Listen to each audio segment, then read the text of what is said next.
ప్రకాష్ రెడ్డి గారు కూడా చేయండి అడుగుదాం.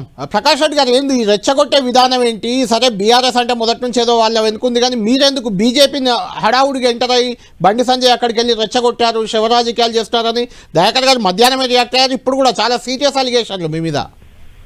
దీని వెనుక ఎవరో ఉన్నారు, ఈ బలవన్మనం వెనుక పార్టీలో లేకుండా మీ ఎవరో ఉన్నారనేది ఆయన అలిగేషన్. ముందు మిత్రులకు నమస్కారం, మీకు నమస్కారం కళ్యాణ్ గారు. నేను దయాకర్ గారు మాట్లాడింది విన్నా. నేను సూటి ప్రశ్న అడుగుతున్నా కాంగ్రెస్ పార్టీని. ఇంతకుముందు మీరు మేనిఫెస్టో చదివారు కదా, మీరు చదివారు కదా ఇప్పుడు కాంగ్రెస్ మేనిఫెస్టో. మీరు ఆ మేనిఫెస్టోని చూసే ప్రజలు ఓటేశారు, మీకు ఆ ప్రజలకు ద్రోహం చేసినారు. మీకు ఓటు వేయకపోతుంది వాడు ఎందుకు ఇస్తారు మీకు ఓటు? మీ మేనిఫెస్టోని చూసి ఓటు వేసినాక అక్కడ ఎట్లయితుంది ఇక్కడ ఎట్లయితుంది మేనిఫెస్టో రాసే ముందు మీ మేనిఫెస్టోలో వేసిన ఓట్లకు మీరు చేసిండ్రా ప్రకాష్ రెడ్డి గారు?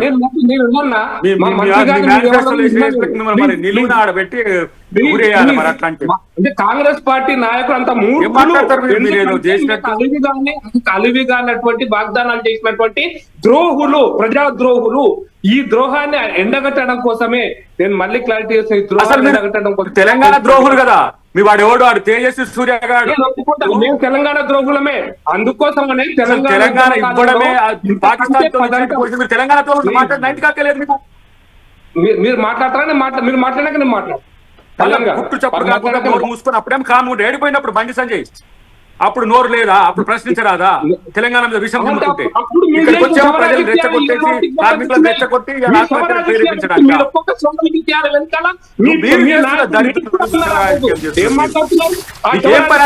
తెలంగాణ గురించి మాట్లాడే నైతిక ఎక్కడిది మీకు? మోడీ తల్లిని బతికిచ్చినట్టు వాడేమో పనికిరాని చెత్తగాడేమో వాడు ఎంపీ నట వాడు అట్లా అంటాడు. మీకేమో సోయి ఉండదు. ఇప్పుడు వచ్చేమో రాజకీయాలు చేస్తారు. నేను వాడు కొడుకును పదవడల్లా బాగుందా మీకు? కాంగ్రెస్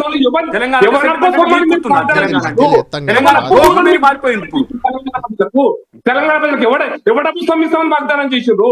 ఎవరి కోసం వాగ్దానం చేసిండ్రు మీరు తెలంగాణ ప్రజలకు? అసలు మీరు ఎవరు తెలంగాణకు? మీరు ఎవరు అసలు మీరు తెలంగాణకు?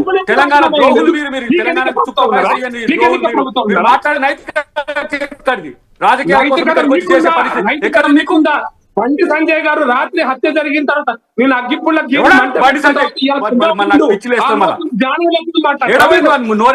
ఏం మాట్లాడుతున్నారు మీరు? Bandi Sanjay home minister Bandi Sanjay పోవురా? బండి సంజయ్ తెలంగాణ ఆత్మగౌరవం పోయినప్పుడు ఏడికి పక్కడికి పోవచ్చు, పోవచ్చు. మీరు ఎట్లా పడితే అప్పుడు ఎంత రాజకీయాలు చేయొచ్చు, శవ రాజకీయాలు ఉద్యమాలు లేరు, తెలంగాణ లేరు, ఇక్కడికి వచ్చి పంచాయతీలు పెట్టి చంపడానికి. అంటే మీరు శవ రాజకీయాలు ఎక్కడ చేసారు? ఢిల్లీ నుంచి గల్లీ దాకా మీరు 1200 మంది శవాల మీద రాజకీయం చేసిన కాంగ్రెస్ పార్టీ కదా. కాంగ్రెస్ పార్టీ తెలంగాణ ఉద్యమంలో 1200 మంది శవాల మీద రాజకీయం చేసిన పార్టీ మీరు కదా. దానికి కూడా మీ శవ రాజకీయాలకు మీరే ఉన్నోళ్ళు కదా. కాంగ్రెస్ పార్టీ దయాకర్ గారు అంటే నేను దయాకర్ గారిని వ్యక్తిగతంగా దయాకర్ గారు అంటారు కాంగ్రెస్ పార్టీ కారణము. ఇదే రేవంత్ రెడ్డి గారు ముఖ్యమంత్రిగా సోనియమ్మ దైవమని మాట్లాడిన రోజున ఏ శవ రాజకీయాల కోసం దైవాన్ని మాట్లాడి, ఏ శవ రాజకీయాల కోసం దైవాన్ని మాట్లాడి ఆర్టీసీ కార్మికుల ఇష్యూ, కార్మికుల సమస్యల పరిష్కారం కావాలి, కార్మికుల సమ్మె విరమణ జరగాలి, ఇది మనకు కావాలి. ఇక్కడ రాజకీయాలు కాదు పాయింట్. కళ్యాణ్ గారు ఒక్క నిమిషం చెప్పండి. నేను నిన్న బండి సంజయ్ గారు రాత్రి హైదరాబాద్ ఉన్నాడు. రాత్రి చనిపోయిన తర్వాత అక్కడికి వెళ్ళినాడు.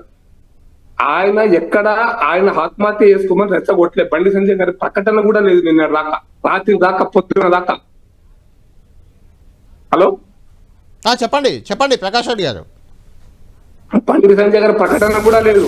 కానీ దురదృష్టం ఏంటంటే మీరు వాడికి పోయిన తర్వాత ఉన్న ఉద్రిక్త పరిస్థితులలో ఎంతో కొంత మాట ఒక రాజకీయ పార్టీగా, ఒక ఎంపీగా, ఈ ప్రాంతం నుంచి ప్రాతినిధ్యం వహిస్తున్న ఎంపీ ఒక బాధ్యతగా పోయినాడు. దానికి శవ రాజకీయాలు చేస్తారంటే దానికి ఇప్పుడు నేను ఇవాళ పొద్దున పోయినా అండి బండి నిన్న కాల్చినప్పుడు బండి సంజయ్ లేడే ఆడ? బండి సంజయ్ ప్రకటన లేదే. ఇష్టం వచ్చినట్టు మీరు బట్టగాల్చి మీద రాజకీయ పార్టీ మీద పడేస్తే మీ సమస్యలను తప్పించుకోవడానికి, ఆర్టీసీకి ఇచ్చిన వాగ్దానాలు, ఆర్టీసీ కార్మికులకు ఇచ్చిన వాగ్దానం తప్పించుకోవడానిక? అంటే ఇప్పుడు బండి సంజయ్ తప్ప అయిపోయింది, చర్చ అంతా బండి సంజయ్ మీద పోవాలన్నా మీరు? నేను మళ్ళీ చెప్తున్నా, సూటిగా చెప్తున్నా, ఈ రోజున మీరు ఆర్టీసీ కార్మికులకు మీరు ఎన్నికల సందర్భంగా ఇచ్చినటువంటి వాగ్దానాలు, తెలంగాణ రాష్ట్రంలో 60,000 కుటుంబాలు, పరోక్షంగా 2 లక్షల కుటుంబాలు ఆర్టీసీ మీద ఆధారపడి ఉన్నాయి. ఆ ఓట్లతోనే మీరు అధికారంలోకి వచ్చినారు. వచ్చినాక మీరు వాగ్దానం నిలబెట్టుకోవాల్సిన బాధ్యత మీది. మీరు నిలబెట్టుకోలేకపోతే అసమర్థ Right. ప్రభుత్వంగా రాజీనామా చేసి ఇంటికి పొండి. Right. మేము నలపలేము, మేము ఉద్యోగులకు జీతాలు ఇవ్వలేము, రిటైర్ అయిన ఉద్యోగులకు జీతాలు ఇవ్వలేము, ఆర్టీసీ ఎంప్లాయీస్ కు డిఏ ఇవ్వలేము, ఆర్టీసీ ఎంప్లాయీస్ కు పిఎఫ్ ఇవ్వలేము అని చెప్పగలిగితే మీరు రాజీనామా చేసి ఇంటికి పోండి. Right. అంతే తప్ప Right. అడుగుదాం. ప్రకాష్ రెడ్డి గారు. శివరాజకీయాలను మీరు ప్రోత్సహించొద్దని మాత్రం చెప్పదలుచుకున్నారు. రైట్ దయాకర్ గారు ఇప్పుడు ఆర్టీసీ కార్మికుల సమస్యల పరిష్కారానికి చర్చలు అయితే జరుగుతున్నాయి, సానుకూలంగా కూడా అవుతున్నట్టు తెలుస్తుంది. అన్ని హామీలు నెరవేరుస్తారా? సమస్య పరిష్కారం అవుతుందా? మీ నమ్మకం ఏంటి?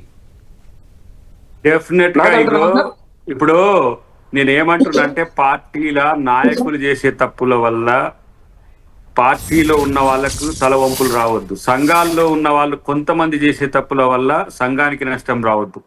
ఇలా నేనేమంటున్నా అంటే ఇది అందరం కలిసి కూర్చొని పరిష్కరించాల్సిన సమస్య. ఇది ఇలా అధికారంలో బీజేపీ ఉంది, మేమున్నాం, విపక్షంలో బీఆర్ఎస్ ఉండొచ్చు కాక. బాధ్యతతో ఉండకపోతే సమస్య ఏమైతుంది?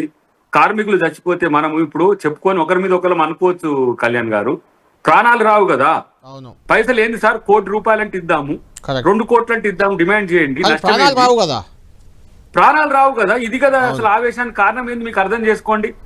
బగ మంటల తనను కాల్చుకోవాల్సిన స్థితి ఒక కార్మికునికి వచ్చిందంటే రెండో రోజుకే ఇలా నేను అంటున్నా ఎన్ని రోజుల నుంచి వాళ్ళు ఈ అంశాల మీద చర్చలు 41 రోజుల కింద ఇచ్చిండ్రు వాళ్ళు. అవును, దాంట్లో 29 అంశాల మీద మనం ఒప్పుకుంటే విలీనం అనే దాని విషయంలో డెఫినెట్ గా ఒక అడుగు ముందుకేయాల్సిన అవసరం ఉంది. మా ఎలక్షన్ వాగ్దానమే, లేకపోతే మమ్మల్ని నిలదీస్తారు, అవసరమైతే మమ్మల్ని ప్రజాక్షేత్రం నిలబెడతారు, అది ఎవడు కాదంటాడు.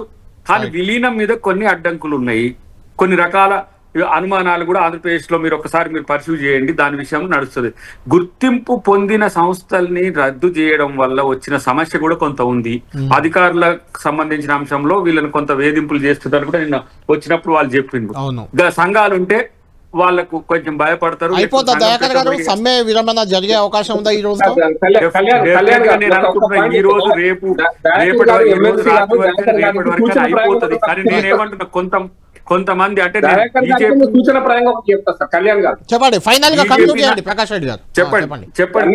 దయాకర్ గారు మీ సీనియర్ నాయకులు, నేను ఒకటే చెప్తున్నా, తెలంగాణ రాష్ట్ర ప్రభుత్వం నుంచి ఆర్టీసీకి ఇవ్వాల్సినటువంటి నిధులు కూడా ముందు ఇవ్వండి. ఆర్టీసీకి ఇవ్వాల్సినవి ఒకటి, నేను అందుట్లో మీరు పెట్టిన దాంట్లో ఒక అంశం కూడా మా కేంద్ర ప్రభుత్వానికి సంబంధించిన 300 నుంచి 500 కోర్స్ ఉంటాయి, అవి చెయ్యొచ్చు. 300 to 500 crores వాళ్ళ డిమాండ్లు, ఎకనామిక్ డిమాండ్ కూడా. ఇంకోటి ఎలక్ట్రానిక్ బస్సు డిమాండ్ కూడా ఒకటి ఉంది. నేను అనుకోతే చెప్తాను, నేను ఆర్టీసీ ఇది ఇట్లా ఉండాలి అట్లా ఉండాలి అని చెప్పట్లే. మీరు ఆ ఎలక్ట్రానిక్ బస్సుల విషయంలో కూడా మారుతున్న పరిస్థితులకు అనుగుణంగా ఆర్టీసీ కూడా మారాల్సిందే. నేను మళ్ళీ చెప్తాను, దయాకర్ అన్న మీరు మళ్ళీ మీరు నేను చాలా సార్లు డిబేట్లలో చాలా మంచి డిబేట్ జరుగుతున్నప్పుడు ఒక పాయింట్ చెప్పినారు. మీరు కూడా